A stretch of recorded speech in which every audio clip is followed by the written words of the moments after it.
Euronews has spoken to terrorism expert Claude Moniquet. Moniquet is a former French intelligence agent.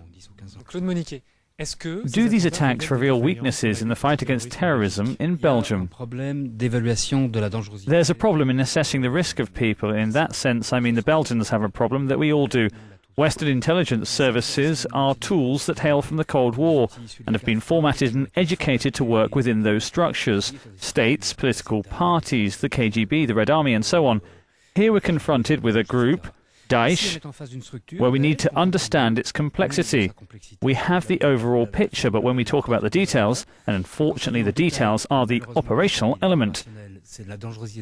When it comes to assessing the risk of those people, we're less good at that because the culture needs changing and we're facing people who aren't like the jihadists of the past, of 10 or 15 years ago.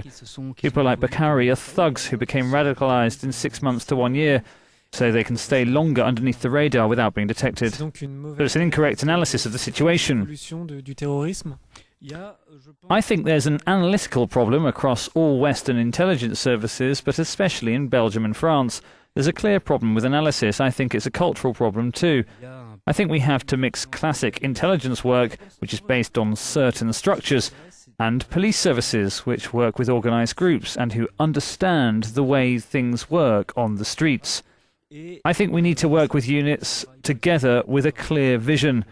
When Abdeslam went on the run, his supporters aren't jihadists, they're street kids, they're organized groups of hooligans. They were providing assistance to a friend. They didn't want to drop their friend in it, even if they weren't jihadists. They just said, it's my friend Salah, I'll help him.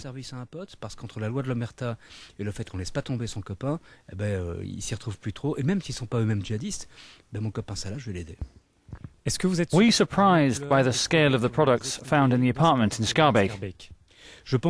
I think these type of things which have been discovered in the flat in Schaerbeek, which has been raided during the night, it indicates that we're facing something which has been planned for quite a long time.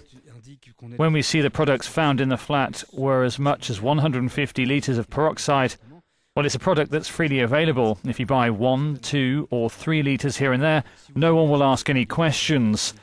If you buy 20, 30 or 150, that will of course trigger some suspicion.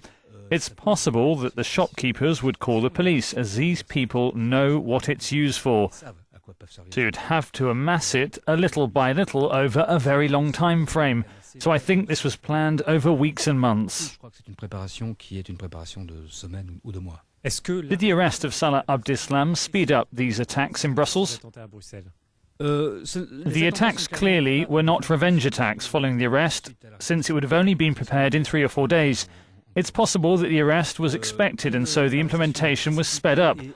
After all, what do we know? Salah Abdeslam was arrested on Friday with Munir Shukri, a wanted man himself, an undercover Daesh operative. He was stopped on October the 9th near Ulm in Germany, and whose name appears nowhere in the records of the 13th of November. So he was not involved in the attacks there. He was clearly preparing something. 3 days earlier, the 2 men escaped arrest in an apartment where they found Samir Bouzid. He was one of the logistical planners of the 13th of November. In this apartment, there were Kalashnikovs and detonators. These detonators could have been used to blow up the bombs that exploded yesterday. So one might think that Salah Abdeslam was completely aware of what was coming. Moreover, it seems that in the note left by El Bakraoui, and it's pretty rough, it seems he mentions this possibility. He said, if I don't do something soon, I'll end up like him in a cell, meaning Salah Abdeslam. Merci.